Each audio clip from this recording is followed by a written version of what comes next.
नमस्कारम, आपका बहुत बहुत स्वागत है मेरे YouTube चैनल पे। मेरा नाम है रितु झा और आज मैं द्वितीय पाठ पाटलिपुत्र वैभवम का सभी वस्तुनिष्ठ प्रश्न लेकर आई हूँ। इसके पहले मैंने पाठ 1 मंगलम का सभी वस्तुनिष्ठ प्रश्न अपने YouTube चैनल पे डाला हुआ है। मेरे डिस्क्रिप्शन बॉक्स में आपको लिंक मिल जाएगा उसका। आप पाठ 1 सभी वस्तुनिष्ठ प्रश्न आप देख सकते हैं उससे। तो चलिए शुरुआत करते हैं पाठ 2 का, द्वितीय पाठ। तो पाठ 2 में है पाटलिपुत्र वैभवम, जिसमें पटना के बारे में वर्णन किया गया है। सब कुछ पटना के बारे में ही इसमें लिखा गया है। तो सबसे पहला प्रश्न आता है कि बिहार की राजधानी कहाँ है। तो सब लोग जानते हैं ये बात कि बिहार की राजधानी कहाँ है, पटना। पटना का इतिहास कितना वर्ष पुराना रहा है, ये बहुत इंपॉर्टेंट क्वेश्चन है और आपके बुक में दिया हुआ है। अस्य इतिहास सार्धसहस्रद्वय वर्ष परिमितः वर्तते। सार्धसहस्रद्वय वर्ष यानी 2500 वर्ष पुराना इसका इतिहास है। ठीक है, आपको ऑप्शन में कुछ भी मिल सकते हैं। मैंने ऑप्शन दिया 2500 वर्ष, 2000 वर्ष, 1500 वर्ष या फिर 1000 वर्ष। तो इसका सही आंसर क्या हो जाएगा, 2500 वर्ष। कुटनिम्ताख्य काव्य के कवि कौन हैं। इसको 2 तरीके से पूछा जाता है। एक तो जो भी इसके कवि हैं उनका नाम लेकर के कि इन्होंने किस काव्य को लिखा है, या फिर कुटनिम्ताख्य काव्य के कवि कौन हैं। तो कुटनिम्ताख्य काव्य के कवि जो हैं वो है दामोदर गुप्त। दामोदर गुप्त ने अपने कुटनिम्ताख्य काव्य में कहा है पटना के बारे में। ठीक है, इस तरह प्रश्न आ सकते हैं ना, दामोदर गुप्त ने किस काव्य में पटना के बारे में कहा है। तो इसका आंसर क्या हो जाएगा, कुटनिम्ताख्य में। इन्होंने कहा है कि ये जो अस्ति मही तिलकम सरस्वती कुलगृहम महानगरम नामना पाटलिपुत्रम परिभूत पुरंदर स्थानम। मतलब इन्होंने कहा है कि ये जो पूरी पृथ्वी है, ये पूरी पृथ्वी का तिलक है। ठीक है, सरस्वती का कुलगृह है। मतलब यहाँ पे शिक्षा जो है वो बहुत ही ज़्यादा महत्वपूर्ण है। मतलब ये शिक्षा का केंद्र है। ठीक है, और ये इंद्र के इंद्रासन के समान है। मतलब इंद्र का आसन सोचिए कितना महत्वपूर्ण है, कितना सुंदर है। उस तरह से पटना को उसके तुलना में रखा गया है। ठीक है, तो इस चीज़ को ध्यान में रखना है। तो कुटनिम्ताख्य काव्य के कवि कौन है, दामोदर गुप्त हैं। पटना किसका कुलगृह है। तो अभी मैंने बताया कि पटना किसका कुलगृह है, वो है माता सरस्वती का। पटना किस लोक के समान है। तो दामोदर गुप्त ने ही अपने कुटनिम्ताख्य में कहा है कि पटना जो है वो इंद्रलोक के समान, यानी इंद्रलोक के इंद्रासन के समान है। तो हम लोग इसका आंसर लिख सकते हैं इंद्रलोक। फिर प्रश्न नंबर 6 है, पटना किस नदी के किनारे बसा हुआ है। तो पटना जो है वो गंगा नदी के किनारे बसा हुआ है। क्वेश्चन नंबर 7 है, बुद्ध काल में पाटलिपुत्र नगर का क्या नाम था। तो आपके बुक में जो पहला नाम लिखा गया है पटना का, वो लिखा गया है पाटलीग्राम, और बुद्ध काल में पाटलिपुत्र का नाम क्या था, पाटलीग्राम था। महात्मा बुद्ध जब आए थे पटना, तो उन्होंने कहा था कि ये जो पाटलीग्राम है एक दिन ये बहुत ही बड़ा महानगर बनेगा। लेकिन साथ साथ उन्होंने ये भी कहा था कि यहाँ हमेशा कलह होते रहेगा, अग्निदाह होगा, बाढ़ आता रहेगा। मतलब हमेशा यहाँ पे कोलाहल मचा रहेगा, हमेशा क्रांति वगैरह होती रहेंगी, है ना। यहाँ पे कोई भी शांति से नहीं रह पाएगा, हमेशा कलह होते रहेगा यहाँ पे। बुद्ध ने जब वो पाटलीग्राम आए थे तो उन्होंने पहले ही इसके बारे में कह दिया था। तो बुद्ध काल में जो है पाटलिपुत्र नगर का क्या नाम था, पाटलीग्राम था। ठीक है, पटना में बहुत बार कौन आए थे, महावीर, दशरथ, अकबर या फिर बुद्ध। तो महात्मा बुद्ध ही थे जो पटना में बहुत बार आए थे। क्वेश्चन 9 है, किसने कहा था पाटलीग्राम एक दिन महानगर बनेगा। तो मैंने आपको बताया अभी, बुद्ध ने ही कहा था कि पाटलीग्राम जो है एक दिन महानगर बनेगा।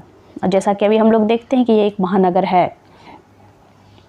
प्रश्न संख्या 10 है, यूनान का राजदूत कौन था। तो यूनान का जो राजदूत था वो था, ऑप्शन देख लेते हैं, चंद्रगुप्त, दामोदर गुप्त, मेगास्थनीज, राजशेखर। तो मेगास्थनीज जो थे वो यूनान के राजदूत थे। ठीक है, फिर अगला प्रश्न है, मेगास्थनीज किसके समय में पटना आया था। तो मेगास्थनीज जो है वो चंद्रगुप्त के समय में ही पटना आया था। ठीक है, इस चीज़ को ध्यान में रखना है, बहुत ही इंपॉर्टेंट क्वेश्चन है ये सब, जो कि आपके एग्जाम में पूछे जाते हैं। ठीक है, मेगास्थनीज जो है वो चंद्रगुप्त के समय में पटना आया था। प्रश्न संख्या 12 है, राजशेखर की रचना कौन सी है, कूटनीतिम, संस्मरण, काव्यमीमांसा या फिर पुराण। तो राजशेखर की जो रचना है वो है काव्य मीमांसा, इसको ध्यान में रखना है। और राजशेखर ने अपने काव्य मीमांसा में एक श्लोक आपकी बुक में है, उसके जरिए पटना के बारे में कहा है कि यहाँ पे बहुत सारे विद्वान जैसे महर्षि पाणिनि हो गए, पिंगल, व्याड़ी, पतंजलि, वडरुचि, बहुत सारे ख्याति प्राप्त लोग, बहुत सारे लोगों ने यहाँ पे शिक्षा ग्रहण की और बहुत ज़्यादा अपना नाम कमाया है ना। तो ये शिक्षा का केंद्र है पटना। उन्होंने राजशेखर ने अपने काव्य मीमांसा में ये कहा है। ठीक है, तो राजशेखर की रचना कौन सी है? काव्य मीमांसा। मैंने भी कहा कि प्रश्न दो तरीके से पूछे जाते हैं। एक तो आपको जो अभी उत्तर मिल रहा है, मैंने जो ऑप्शन दिया है उसको उल्टा करके भी पूछ सकता है कि काव्य मीमांसा किसकी रचना है ना। राजशेखर की रचना कौन सी है? तो काव्य मीमांसा। या फिर काव्य मीमांसा किसकी रचना है? तो इसका आंसर हो जाएगा राजशेखर। दो तरीके से प्रश्न पूछे जाते हैं। फिर प्रश्न संख्या 13 है, पाटलिपुत्र पटना के नाम से कब से प्रसिद्ध हुआ? मुगल वंश में काल में, गुप्त वंश काल में, मध्यकाल में, या फिर अंग्रेजों के शासनकाल में? तो मध्यकाल में जो है पटना काफ़ी ज़्यादा, पाटलिपुत्र जो है वो पटना के नाम से जो प्रसिद्ध हुआ वो मध्यकाल से ही प्रसिद्ध हुआ है। प्रश्न संख्या 14 है, किसने कहा पाटलिपुत्र की नगर शोभा और रक्षा व्यवस्था अति उत्कृष्ट है? फाहियान, मेगास्थनीज, बुद्ध, या फिर अशोक? तो मेगास्थनीज ने कहा था जब वो आए थे यूनान से, तो चंद्रगुप्त मौर्य के काल के समय में आए थे, तो उन्होंने कहा था कि यहाँ नगर की जो शोभा, रक्षा व्यवस्था, नगर की शोभा जो है और रक्षा व्यवस्था जो है वो अति उत्कृष्ट है, यानी काफ़ी ज़्यादा अच्छी है यहाँ की रक्षा व्यवस्था और नगर की शोभा। मेगास्थनीज ने कहा था ऐसा। फिर है प्रश्न संख्या 15, किसके काल में पाटलिपुत्र की नगर शोभा और रक्षा व्यवस्था अति उत्कृष्ट है? तो बिल्कुल मैंने पहले भी प्रश्न जो कहा वो भी इससे मिलता जुलता है ना। उसमें पूछा गया है कि किसने कहा कि पाटलिपुत्र की नगर शोभा और रक्षा व्यवस्था अति उत्कृष्ट है। इसमें है कि किसके काल में पाटलिपुत्र की नगर शोभा और रक्षा व्यवस्था अति उत्कृष्ट थी। मैं यहाँ पे है वो गलत लिखा गया था, क्या होगा यहाँ पे? थी। किसके काल में पाटलिपुत्र की नगर शोभा और रक्षा व्यवस्था अति उत्कृष्ट थी? तो वो आए हुए थे चंद्रगुप्त के समय में, तो बिल्कुल चंद्रगुप्त काल में ही जो है, माफ़ी चाहूँगी, तो चंद्रगुप्त काल में ही जो है इसकी रक्षा व्यवस्था जो है वो काफ़ी उत्कृष्ट थी। पटना का पुराना नाम क्या है? तो पटना का पुराना पुष्पपुर, पटना, पर्वतपुर, बिहार। तो पुष्पपुर है। वैसे अगर ऑप्शन में आपको यहाँ पे पुष्पपुर के जगह पर अगर पाटलीग्राम दिया हुआ रहता तो आप पाटलीग्राम ही सही ऑप्शन चूज करते, क्योंकि पहला जो नाम देखने को मिला है किताब में तो वो पहला नाम पाटलीग्राम ही है। ठीक है, उसके बाद फिर पुष्पपुर, कुसुमपुर, फिर पाटलिपुत्र, इस तरह से नाम धीरे धीरे बदलता गया। ठीक है, तो पटना का पुराना नाम क्या है? पुष्पपुर है। फिर है, मध्यकाल में पटना लगभग कितने वर्षों तक जीर्ण शीर्ण रहा? तो 1000 वर्षों तक जो है ये जीर्ण शीर्ण रहा। फिर है, पटना में कमोदी महोत्सव कब बनाया जाता है? देखिए मैंने जो प्रश्न बनाया है वस्तुनिष्ठ जितने भी, एक तरफ से मैंने सारे प्रश्न बनाए हैं। ऐसा नहीं है कि कोई इधर का कभी पीछे का कभी आगे का, आगे पीछे करके मैंने प्रश्न नहीं बनाया। एक तरफ से जो भी प्रश्न बनता चला गया मैंने प्रश्न बनाया है और उसको दिया है ताकि आपको काफ़ी आसानी हो पढ़ने में। ठीक है, एक तरफ से आपको सभी आंसर इसमें मिलेंगे। पटना में कौमुदी महोत्सव कब मनाया जाता है? तो कौमुदी महोत्सव से भी 3-4 प्रश्न बहुत इंपॉर्टेंट होते हैं ना, तो इसको बहुत अच्छे से ध्यान में रखना है। तो पटना में जो है कौमुदी महोत्सव वो गुप्त वंश काल में ही उसी समय से ये मनाया जाता है। ठीक है, फिर अब पटना नगर के समीप किसका उत्पादन अधिक होता था? केला का, फूलों का, फलों का, अनाज का, मतलब कुछ भी ऑप्शन हो सकते हैं। ठीक है, तो यहाँ पे फूलों का काफ़ी ज़्यादा उत्पादन होता था, जिसकी वजह से यहाँ मतलब नाम भी इसका पड़ा पुष्पपुर, कुसुमपुर, है ना, इस तरह से का नाम भी पड़ा क्योंकि फूलों की खेती जो है यहाँ पे काफ़ी अधिक होती थी। फिर एक कौमुदी महोत्सव किस अवसर पर दिखाई पड़ती थी? बसंत पंचमी, छठ, दुर्गा पूजा, दिवाली।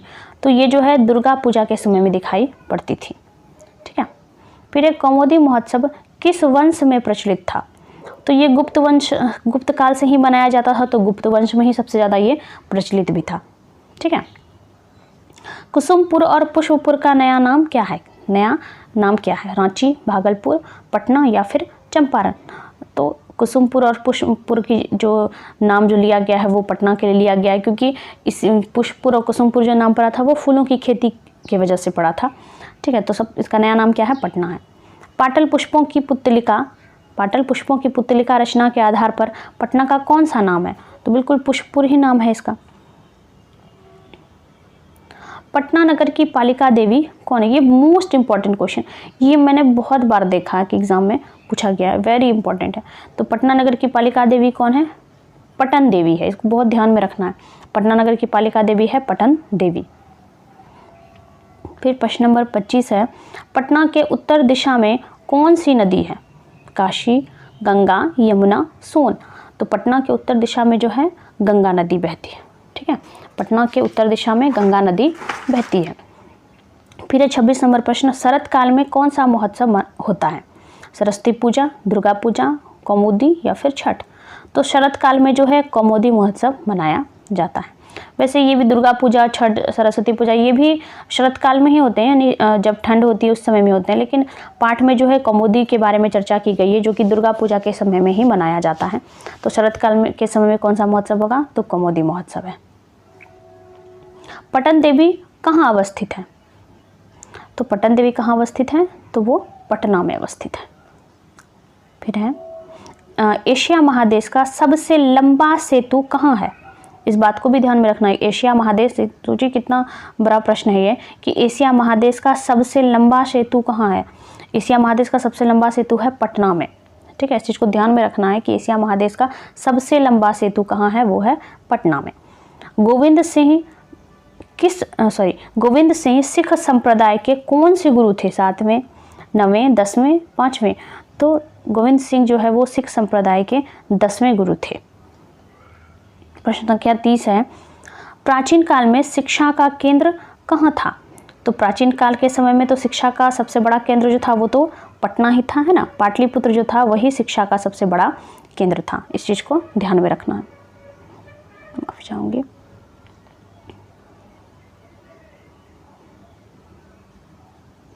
प्राचीन काल में जो है शिक्षा का केंद्र कहाँ था? तो वो था पाटलिपुत्र में। फिर है, किस साहित्य ग्रंथ में पाटलिपुत्र के हजारों वर्षों पुराना नाम का वर्णन है? किस साहित्य ग्रंथ में हजारों वर्षों पुराना, ये भी बहुत इंपॉर्टेंट है, इसको भी ध्यान में रखना है आपको। ठीक है, तो मुद्रा राक्षस में जो है इसमें दिया गया है कि पटना का मतलब बहुत साहित्य ग्रंथ के बारे में बहुत कुछ लिखा गया है, वो मुद्रा राक्षस में ही लिखा गया है। इस चीज़ को ध्यान में रखना है। फिर है, पटना शब्द की उत्पत्ति किस शब्द से हुआ है?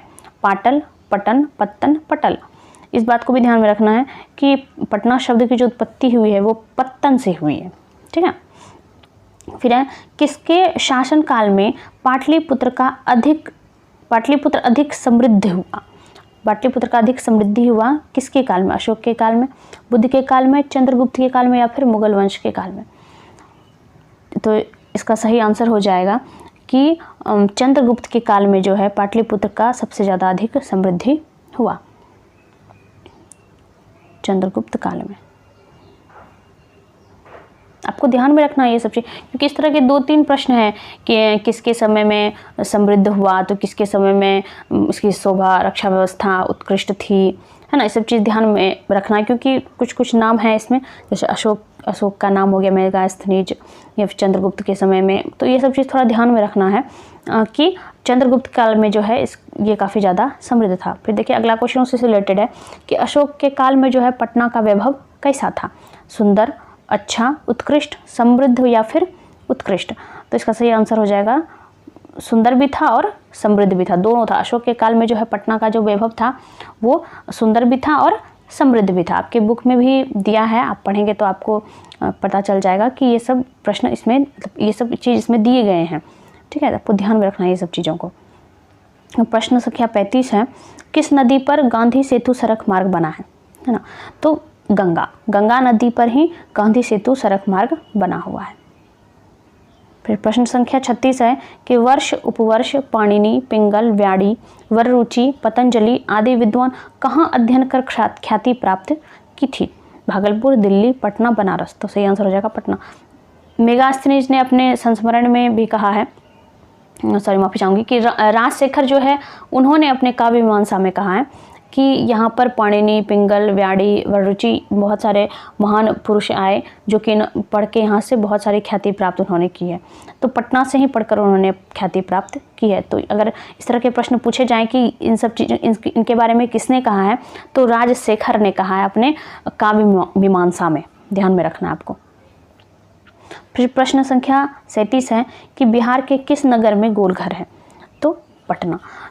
देखिए, इसमें कुछ भी पूछ सकता है कि तारामंडल, बिहार के किस नगर में तारामंडल है, बिहार के किस नगर में उच्च न्यायालय है ना, कुछ भी प्रश्न पूछ सकता है। तो इसलिए मैंने एक ही साथ यहाँ पे लिख दिया है कि इस नगर में उत्कृष्ट संग्रहालय है, उच्च न्यायालय, सचिवालय, गोलघर, तारामंडल, जैविक उद्यान या जैविक उद्यान, मौर्यकालीन अवशेष मतलब चंद्रगुप्त के समय का भी कुछ अवशेष है यहाँ पे, फिर और महावीर मंदिर इत्यादि बहुत सारे दर्शनीय स्थल हैं। मतलब कि पटना में इतने सारे दर्शनीय स्थल हैं, लोग यहाँ पे घूमने के लिए भी आते हैं, अपनी छुट्टियाँ मनाने के लिए जाते हैं। तो काफ़ी ज़्यादा प्रचलित है हमारा पटना और काफ़ी चीज़ यहाँ पे देखने को भी मिलते हैं, जिसके बारे में हमारे बुक पाटलिपुत्र वैभव में भी दिया गया है, इसके इतिहास के बारे में कि कहाँ से पटना की शुरुआत हुई, कैसे हुई, क्या क्या हुआ। तो आप अगर बुक पढ़ेंगे तो आपको काफ़ी ज़्यादा मदद मिलेगी। और मैंने जो प्रश्न बनाए हैं वस्तुनिष्ठ प्रश्न, ये भी आपको काफ़ी सहायता करेगी आपके एग्ज़ाम में। काफ़ी नज़दीक आपका एग्ज़ाम आ रहा है, तो आप अच्छे से पढ़ें। और पार्ट 1 भी मैंने डिस्क्रिप्शन बॉक्स में लिंक डाल दिया है, जिन्होंने नहीं पढ़ा है वो उससे देख करके पढ़ सकते हैं। तो उम्मीद करती हूँ कि आपको आज का वीडियो काफ़ी पसंद आया होगा और अगला वीडियो मैं जल्द ही लाऊँगी आपके लिए पार्ट 3। तो अच्छे से आप लोग एग्ज़ाम की तैयारी कीजिए ताकि आपका एग्ज़ाम काफ़ी अच्छा जा सके।